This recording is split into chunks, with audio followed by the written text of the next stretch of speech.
Hello friends, it's Mr. Jim and welcome back to Kid Short Stories. Today's story comes to us from Grayson and Maya. Hey guys, they sent me an awesome idea for a story and you can too. Just head over to kidshortstories.com, send me your idea and maybe we'll turn it into an awesome adventure. Are you guys ready for a game of baseball that is saved by an underwater mermaid? I don't know how in the world that's going to go, but me too. Let's go.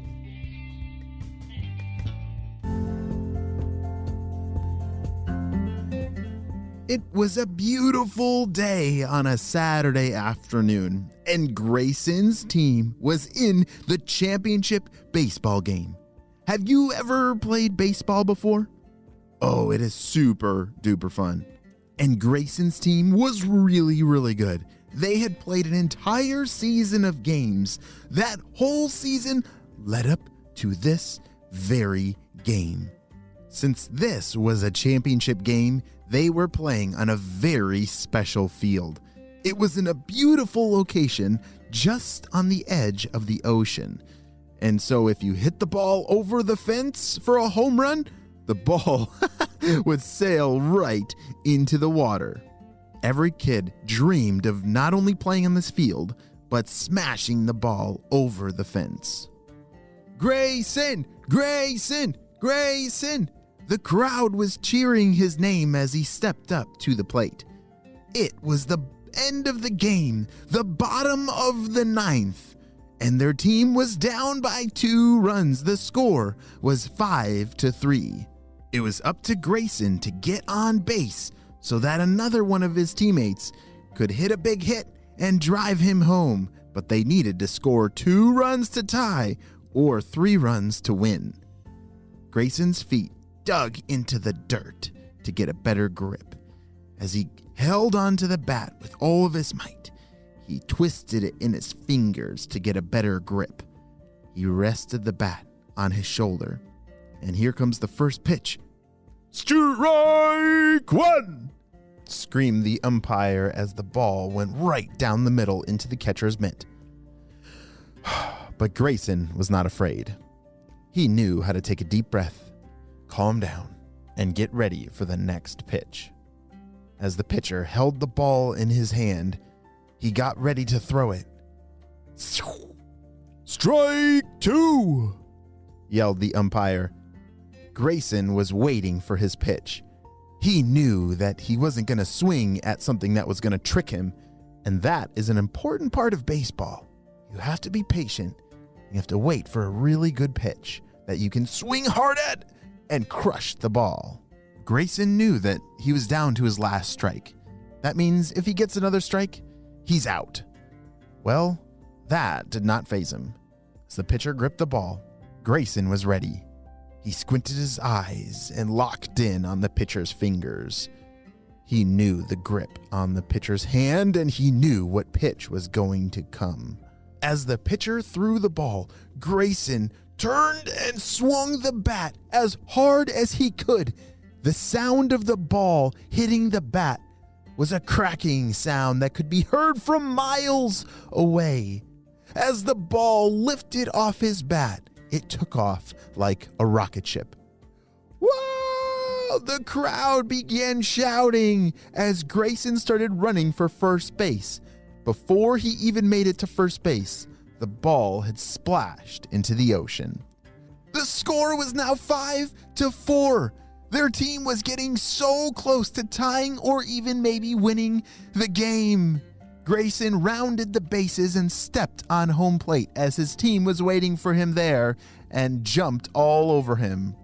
That is a really good feeling when you're on a team and you do something awesome and your team is able to celebrate with you, or if someone else on your team does something awesome and you can celebrate with them.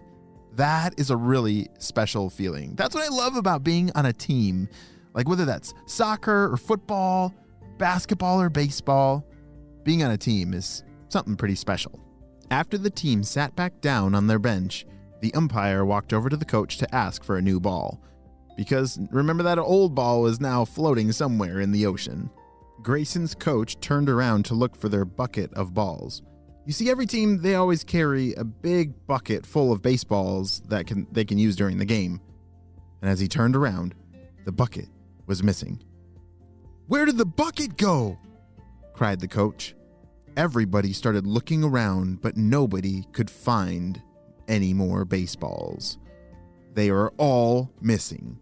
The umpire walked onto the field and made an announcement to everyone. "If you're unable to find another baseball for the game will be forfeited and the other team will win." Grayson and his whole team was completely crushed. "What are we going to do? Where did all those baseballs go?" said one of his teammates. "I don't know, but that ball I hit into the ocean, it's probably still floating out there. Maybe I could go get it." Grayson took off running as his team continued to look for any baseballs. Without a baseball, the game would be forfeited, and they would lose. Grayson hopped over the fence to the field. On the other side was a pretty steep drop of rocks all the way down to the ocean. He carefully hopped down one by one and was met by a big, crashing, wet wave. As the water sprayed in his face, he looked around and couldn't see the ball anywhere. To continue the story, we actually have to go back in time. Back in time about 10 minutes ago. Right when Grayson hit that big home run. As the ball was sailing through the air and came kersplashing into the ocean, it actually knocked onto Maya's tail. Ow! What was that? Was that like a... Oh my goodness! As Maya the mermaid turned around, she saw something she'd never seen before. She picked it up in her hand and swam down deeper into the ocean. She couldn't wait to show all of her friends. "Girls, look at this! Look at this!" said Maya. "I think my tail was just hit by an asteroid from space. Look at this crazy thing." The mermaids began passing this baseball around, which they thought was some kind of asteroid from space. And they were completely in awe of this white ball. "Oh my goodness, Maya, is your tail okay? Did it catch on fire when that thing from space hit it?" They all turned around and looked at Maya's tail, inspecting for any burn damages or maybe alien juice. No alien juice and no burn marks. Wait a second. Maybe it's not from outer space. Maybe it came from somewhere else. Then Maya had a great idea. "We should go ask that old turtle. He knows everything, and I bet he would know what this thing is." As they swam together as a flock of mermaids, wait, what do you call a group of mermaids? Is it a flock? Or a gang? Or a club? No, I'm going to go with flock. It kind of feels like flock as they're gliding through the air. It's kind of like birds. As Maya and her friends were swimming through the ocean looking for this very, very old turtle, they found him swimming through a kelp forest. "Hello, Mr. Sea Turtle. It's Maya." "Oh, hello, Maya. I haven't seen you in years. Wow, you look so big now. Oh, how are you doing today?" "Oh, I'm doing great," said Maya, "except I got hit on my tail with some kind of, I don't know, either an alien egg or an asteroid. I'm not sure what it is, and I thought maybe you would know. Here." She handed the sea turtle the baseball. "Oh my, that is not an alien egg and not an asteroid. That, my friend, is a baseball." "What is a baseball? Is it like made of gold or diamonds, or is it rare, and what is it?" "Oh, no. A baseball is what humans, they hit with sticks made of wood." "Oh my, was this baseball mean to the humans?" she asked. I'm not sure, but it seems to be some sort of game that they play, throwing this ball around and whacking it with sticks." "Wow, humans are strange," said Maya. You should probably swim up to the surface and just throw it back to where it came from and be done with it. Okay. Maya and her friends swam away and waved goodbye to the sea turtle. They swam back up to the surface where Maya had been hit by that baseball. She popped her head out of water, and there was Grayson. Remember, Grayson had come down to the shore. He was looking for the baseball, and now he's staring at a mermaid. Maya had never seen a person before, and Grayson had never seen a mermaid before. They were just in shock. And then Maya took the ball and threw it back towards Grayson, who caught it in his hand. Grayson shook the water off the baseball and then looked back up, and Maya the mermaid had vanished. He wasn't exactly sure if he was seeing things or if that was real, but all that mattered was he had the baseball. He ran back to the field, and his team screamed in triumph as they saw Grayson holding the ball above his head. "Play ball!" shouted the umpire. What an amazing adventure.